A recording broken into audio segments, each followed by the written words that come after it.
Olha só quem chega por aqui. A história de Moisés. Nós vamos dividir a história da vida de Moisés em 2 vídeos, porque é uma história bem longa, né? Vocês sabem. Aquele menininho que foi colocado na cesta, criado como príncipe, mas que na verdade libertou o povo de Deus do Egito. Vamos conhecer? Um bebê no cesto. O novo faraó do Egito não conheceu José. Ele nem lembra mais da história do homem fiel a seu Deus que salvou sua nação da fome. Um dia, navegando pelo Nilo, o rei observa, contrariado, os pastores hebreus com seus ricos rebanhos. Há tantos hebreus no Egito? Se um dia houver uma guerra, eles poderiam se voltar contra nós. Preciso encontrar um jeito de evitar que eles nos causem problemas. No dia seguinte, o rei inspeciona o projeto de uma nova construção. Precisamos de muito mais trabalhadores para realizar essa grande obra. Aí está a solução para nosso problema. Vou colocar os hebreus para trabalhar como escravos para nós. Isso nos poupará muito dinheiro e vai enfraquecer esses estrangeiros. E dessa forma, homens e meninos hebreus são levados de suas casas e forçados a trabalhar, desde o amanhecer até a noite, sob o chicote dos feitores de escravos. No entanto, com a bênção de Deus, os hebreus se multiplicam e o seu povo se fortalece mesmo sob condições tão cruéis. Nós tornamos o trabalho dessa gente cada vez mais duro, todos os dias, mas há mais hebreus que antes. O faraó não vai ficar contente com isso. Quando o faraó ouve o relatório, toma uma decisão cruel. Eu vou dar um jeito nesses escravos. Joguem todo bebê hebreu do sexo masculino no Nilo. A terrível ordem é cumprida. Desesperados, mães e pais hebreus veem seus filhos sendo arrancados de seus braços e atirados no Nilo. Os soldados egípcios não querem deixar nenhum menino vivo. Noite após noite, depois do trabalho, Anrão, um hebreu da tribo de Levi, corre para casa aflito. Ele teme que os soldados capturem seu filho recém-nascido. Ó Deus, ajuda-nos a manter nosso bebê a salvo dos egípcios. Lá está Miriam. Os soldados não devem ter passado aqui. Rapidamente, Anrão entra na casa e tranca a porta. Certamente Deus está nos protegendo. Nosso bebê tem 3 meses e os soldados do faraó ainda não o encontraram. Deus me ajudará a encontrar uma maneira de salvarmos nosso filho. No dia seguinte, Joquebede prepara um pequeno cesto. Continue vigiando, Miriam. Estou quase acabando. E então, escondida dos soldados egípcios, ela leva o cesto e seu pequeno filho até o rio. O cesto flutuará como um pequeno barco. Continue vigiando, Miriam. Oh, meu filho. Dói meu coração ter de deixá-lo assim. Que nosso Deus o guarde e o proteja. Miriam se esconde entre os juncos e observa. A princesa! Será que ela vai ver o cesto do bebê? Olhem, um cesto boiando no rio. O que será que tem dentro dele? A serva traz o cesto até a princesa, que o abre. Um bebê hebreu! Que lindo! Mas está chorando. Temos de encontrar alguém que o alimente e cuide dele. Naquele momento, Miriam aparece do meio dos arbustos. Senhora, posso chamar uma ama hebreia para cuidar do bebê?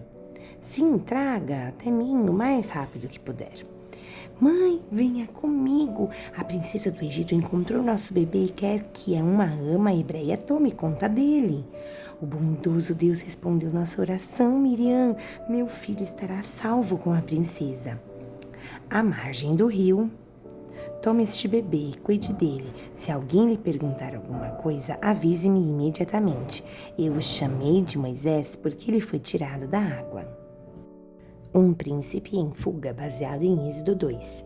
Assim, o bebê hebreu retornou para sua própria casa, porém agora sob a proteção da filha do faraó. Naquela noite, Anrão e Joquebede reuniram Moisés e seus outros filhos, Miriam e Arão. Juntos, ajoelharam-se e oraram. Ó Deus, nós lhe agradecemos por salvar nosso filhinho da morte. Ajude-nos a fazer dele um fiel servo seu. O pequeno Moisés vive em sua casa até aproximadamente 4 anos de idade. Então sua mãe o leva ao palácio do Egito, onde é adotado pela princesa. Os anos passam e o menino Moisés vive em uma vida de jovem príncipe no palácio de Faraó. Um dia, ele dirige uma carruagem pela cidade, até um lugar onde os escravos hebreus estão trabalhando enquanto observa a atividade dos escravos, e ele fica assustado com o grito de um homem. Moisés salta de sua carruagem para ver o que está acontecendo. Ele encontra um guarda egípcio espancando o indefeso escravo hebreu. Furioso com aquela injustiça, Moisés ataca o soldado com violência. Vejam, ele matou o guarda! No dia seguinte, Moisés retorna ao canteiro de obras. Quando vê dois hebreus brigando, tenta separá-los. Não briguem um com o outro, vocês são irmãos. Quem fez você, nosso juiz? Vai me matar também como matou aquele egípcio? As pessoas sabem que eu matei um homem. Só há uma coisa a fazer e tem de ser agora. Mais tarde, naquele dia, no palácio, Senhor, o príncipe Moisés matou um guarda egípcio por espancar um escravo hebreu. Encontrem esse traidor e matem-no. No entanto, as ordens de Faraó chegaram tarde demais. Moisés já fugiu e vai bem à frente dos soldados que o perseguem. Ele consegue escapar e, após uma viagem longa e exaustiva, chega à terra de Midian. Exausto pela fuga dos homens de Faraó, Moisés descansa ao lado de um poço. Saiam daqui até darmos de beber às nossas ovelhas. Não, nós chegamos primeiro. Deixem-nos sozinhas. Essas mulheres chegaram antes de vocês. Não vou permitir que tomem a sua frente. Os pastores intimidados se retiraram e Moisés ajuda as mulheres a dar de beber aos animais. Quando as mulheres retornam ao acampamento, uma delas conta ao seu pai o que aconteceu no poço. Um homem a salvou e vocês o deixaram lá? Por que não o convidaram para o jantar? Eu sou Zípora. Meu pai, Jetro, o convida para comer conosco. Moisés aceita o convite e naquela noite, depois da refeição, eu preciso de um pastor, um bom homem em quem possa confiar. Por que você não fica conosco? Obrigado, eu ficarei. Esse será um bom lugar para me esconder do faraó. Um arbusto em chamas. Moisés fica trabalhando ali por vários meses. Ele e Zípora acabam se casando e têm 2 filhos. Gerson maneja muito bem a sua funda. Ele dará um bom pastor, assim como o pai. Moisés trabalha como pastor para o seu sogro por 40 anos. A bênção do Senhor está sobre ele, e os rebanhos de Jetro aumentam. Um dia a grama seca e Moisés conduz suas ovelhas aos pastos mais frescos próximos à montanha do Sinai. Mas mesmo depois de todos esses anos, Moisés não consegue se esquecer do sofrimento do povo hebreu no Egito. Será que aquele faraó ainda está vivo? E o que terá acontecido com minha irmã Miriam e com meu irmão Arão? Moisés se pergunta também sobre os escravos hebreus, se ainda padecem debaixo dos chicotes dos governantes egípcios. Um dia ele avista uma coisa muito estranha, um arbusto em chamas. Mas como pode ser, se ele não se queima? Ele chega mais perto e para ao ouvir uma voz que sai do arbusto. Moisés! Eu estou aqui, quem é? Mais uma vez, Moisés começa a se aproximar do arbusto, porém a mesma voz o adverte. Não chegue mais perto, tire as sandálias, porque o chão em que você está pisando é santo. Eu sou o Deus de seu pai e o Deus de seus ancestrais Abraão, Isaque e Jacó. Moisés esconde o rosto, temendo olhar para o único e verdadeiro Deus. Tenho visto o meu povo sofrer no Egito e desci para salvá-lo. Quero que você os tire daquela terra. Eu então os conduzirei a um novo lar, uma terra de onde mana leite e mel. Agora vá, eu estou lhe enviando ao faraó. Quem sou eu para falar com o faraó do Egito? E quem sou eu para conduzir os hebreus? Eu não sou um líder. Eu sou o seu líder. Eu estou com você. Acredite em mim, você e os israelitas ainda virão me adorar nesta mesma montanha. Não sou profeta nem sacerdote, e se eles me perguntarem o seu nome? Diga-lhes que eu sou o que sou, e realizarei minhas maravilhas entre os egípcios. E se eles não acreditarem em mim? Jogue o seu cajado no chão.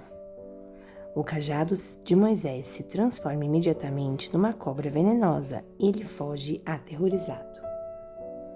Deus diz a Moisés para apanhar a serpente pela cauda. Tremendo diante do poder de Deus, Moisés obedece. O Senhor deu a Moisés o poder de fazer milagres para que ele pudesse ser acreditado pelo povo. Ainda assim, ele estava com medo. Não sou um bom orador, não posso fazer este trabalho. Mas Deus está cansado das desculpas de Moisés. Fui eu quem fiz sua boca, não foi? Posso fazer com que você fale com ela também. Mas muito bem, eu envio seu irmão Arão para encontrá-lo. Ajudarei ambos a falar o que deve ser dito. Agora vá. Mensageiros de Deus. Enquanto isso, nas cabanas de escravos do Egito, os hebreus estão clamando a Deus que os ajude. Enquanto Arão, o irmão de Moisés, está orando, Deus fala com ele. Vá até o deserto e encontre-se com Moisés. Arão fica surpreso com aquela estranha ordem, afinal há muito tempo não via Moisés. No entanto, obedece sem questionar. Ele parte sozinho para o deserto. Nem sei onde nesse deserto Moisés está. Espero estar indo na direção certa. Arão finalmente acaba chegando ao Monte Sinai. Moisés está esperando por ele ali. Irmão? Irmão, Deus me disse que você viria. Rapidamente, Moisés explica que Deus os chamou para conduzir os hebreus à liberdade. Eles viajam juntos para conversar com os anciãos de Israel, no Egito. Moisés realiza os milagres que Deus lhe permitiu fazer e os anciãos acreditam nele. Amanhã cedo nós levaremos a mensagem de Deus ao faraó. No dia seguinte, você conduzirá toda a conversa, certo, Arão? Estou aqui apenas para apoiá-lo. É você quem conhece a política egípcia. Então ele entrega a mensagem de Deus ao faraó do Egito. O Senhor, o Deus de Israel, enviou-me aqui com a seguinte ordem ao faraó. Deixa meu povo ir, para que possam adorar-me no deserto. Eu não conheço esse seu Deus e jamais vou obedecer a alguém. Agora voltem ao trabalho. Esses escravos preguiçosos pensam que podem me dizer o que fazer e eu lhes mostrarei quem é que manda. Novas ordens do faraó, de agora em diante vocês não receberão a palha para fazer os tijolos. Terão de ir cortá-los no campo. E ainda têm de fazer 50 tijolos por dia cada um. Só consegui encontrar pouca palha. Como vou dar conta do serviço? Vocês não estão conseguindo cumprir sua cota? Hebreus inúteis! Vocês não fizeram tijolos suficientes ontem também. Estou tentando. Não é justo pedir a mesma quantidade de tijolos quando temos de fazer o dobro do trabalho. Os líderes hebreus reclamam com Moisés. Que Deus o puna por isso, Moisés. Você piorou nossa situação perante Faraó e agora ele está tentando nos matar a todos. Eu apenas estou fazendo o que Deus me disse para fazer. Os israelitas não acreditam mais em Moisés, e quando ele reclama com Deus, o Senhor manda que fale com Faraó novamente. Embora Moisés esteja certo do que Faraó egípcio não vai escutá-lo, obedece. Você voltou para implorar por misericórdia? Não, mas para lhe mostrar o poder do nosso Deus. Arão joga seu cajado no chão, que se transforma em uma serpente. Muito bom, mas meus magos podem fazer a mesma coisa. Você vê? Pragas terríveis. Mas enquanto o faraó observa, a serpente de Arão engole as cobras dos magos egípcios. Embora desapontado, o soberano se recusa a admitir que o Deus de Moisés é mais poderoso que os deuses do Egito. Novamente, Moisés pede ajuda ao Senhor e de novo Deus diz a ele o que fazer. De manhã, Moisés e Arão se encontram com o faraó às margens do rio Nilo. Vocês não têm mais o que fazer do que me incomodar durante o meu banho matinal? Já que você não deixa os hebreus partirem, este rio vai se transformar em sangue. Sob o comando de Moisés, Arão fere a água com seu cajado e ela fica vermelha. Meus feiticeiros podem fazer a mesma coisa. Se eles são grandes feiticeiros, por que não transformam o sangue em água? Mas eles não conseguem fazê-lo, e o Nilo permanece vermelho por 7 dias. As mulheres egípcias não conseguem lavar suas roupas em um rio de sangue. Os homens têm de cavar poços para encontrar água. Depois dos 7 dias, o rio volta a ficar puro. Porém, o faraó não escuta o apelo de Moisés e assim Deus envia uma nova praga diferente. Nas ruas da cidade, rãs, milhões delas, por toda parte. E nos lares egípcios, que nojo, minha farinha estragou. Até mesmo no palácio. Não aguento essas criaturas repugnantes. Mande buscar Moisés e Arão. Peça ao seu Deus que retire as rãs e eu deixarei os hebreus partirem. Que seja segundo o que disse. No entanto, quando as rãs se vão, o faraó não cumpre a sua promessa. Assim sendo, Deus prepara uma nova praga contra os egípcios. Deus atormenta o Egito com um gigantesco enxame de mosquitos. Eles infestam tudo. Os egípcios não conseguem tirá-los de suas casas, de seus cabelos, de suas comidas e nem mesmo de suas camas. O faraó tenta barganhar com Moisés, porém o líder hebreu mantém-se firme em seu pedido. Mais uma vez, o faraó promete libertar o povo de Israel. No entanto, quando os mosquitos desaparecem, ele endurece seu coração novamente. Como se não bastassem os mosquitos, Deus manda agora uma praga de moscas. Os insetos estão por toda parte e atormentam os egípcios. No entanto, não se vêem moscas em Gósen, onde vivem os hebreus. Vocês não podem adorar ao seu Deus aqui mesmo no Egito? Não. Muito bem, vocês podem ir. No entanto, como acontecera antes, assim que a praga é retirada por Deus, o faraó muda de ideia. O Senhor então envia uma doença sobre os animais do Egito. Muitos deles morrem. Ainda assim, o coração de Faraó não se rende. Deus dá a Moisés suas próximas instruções. Ele e Arão entram na corte de Faraó e lançam cinzas no ar. Imediatamente, o Faraó e seus conselheiros ficam cobertos de feridas e de bolhas. O restante do país, exceto a terra dos hebreus, é atingido também pela mesma enfermidade. Mesmo em meio a tanto sofrimento, o Faraó teimosamente recusa-se a reconhecer o poder e a autoridade de Deus. Pai, os colaboradores de escravos foram muito cruéis hoje.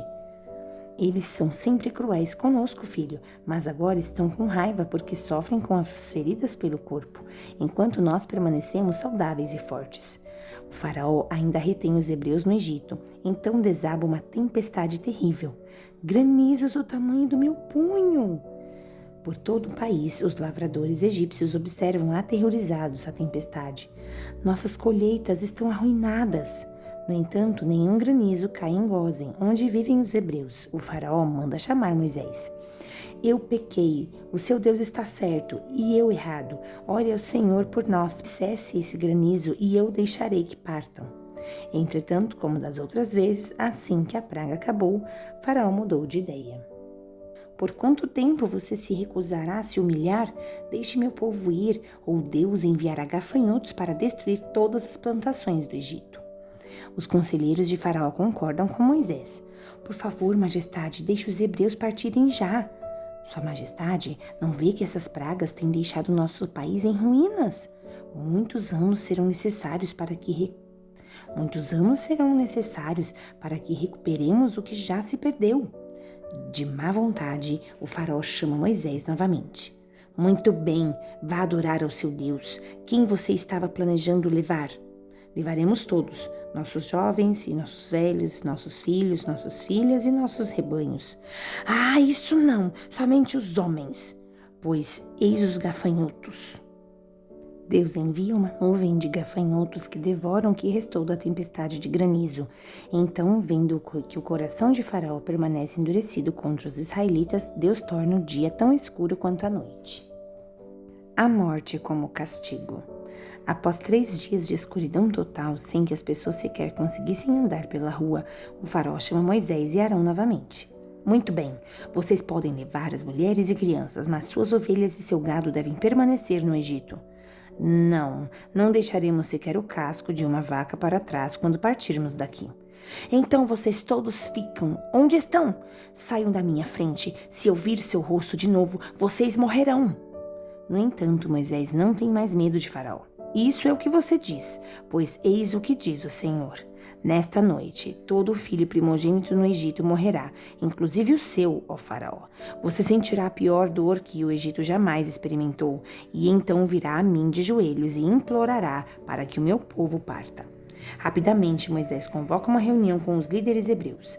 Deus me disse que o anjo da morte golpeará o Egito e levará consigo o filho mais velho de todas as famílias. Primogênito de todas as famílias? Moisés instrui os hebreus sobre como proteger suas famílias. Pai, por que você está marcando nossa porta com esse sangue desse cordeiro? Deus disse a Moisés que este seria o sinal para que o anjo da morte soubesse qual casa evitar. Certamente isso nos trará a libertação do cativeiro. Por 9 meses o faraó não cumpriu a promessa de nos deixar ir. O que ele fará da próxima vez? Nessa noite, as famílias de Israel juntam todos os seus bens, esperando que possam finalmente deixar o Egito. Eles celebram uma festa chamada Páscoa, na certeza de que o anjo da morte não entrará em seus lares. Antes da meia-noite... O que é isso agora? Não tenho a menor ideia. O que está acontecendo, mamãe? É o destruidor enviado por Deus. Saiam da janela. Não, oh não! Socorro! Então, à meia-noite, o Senhor atinge todos os primogênitos do Egito, mas as casas dos hebreus, com o sangue do cordeiro em suas portas, são preservadas. Deus nos dará o sinal para partirmos a qualquer momento. Devemos estar preparados para sair a qualquer instante. Estejam prontos para o sinal de marchar. No palácio, seu filho está morto, ó Faraó. E mensageiros trazem a notícia de que os primogênitos de todos os lares egípcios morreram repentinamente à noite. Meu filho! Convoquem Moisés e Arão para virem imediatamente. É tarde demais, nosso filho está morto. Dessa vez, inconsolável, Faraó não faz qualquer barganha com os hebreus. Tome o seu povo, leve o seu gado e todas as suas coisas e saiam do Egito. Sirvam ao seu Deus como desejarem. Moisés dá a ordem para que o povo se ponha em marcha. Imediatamente, os escravos correm de suas casas e se encontram em um acampamento no campo.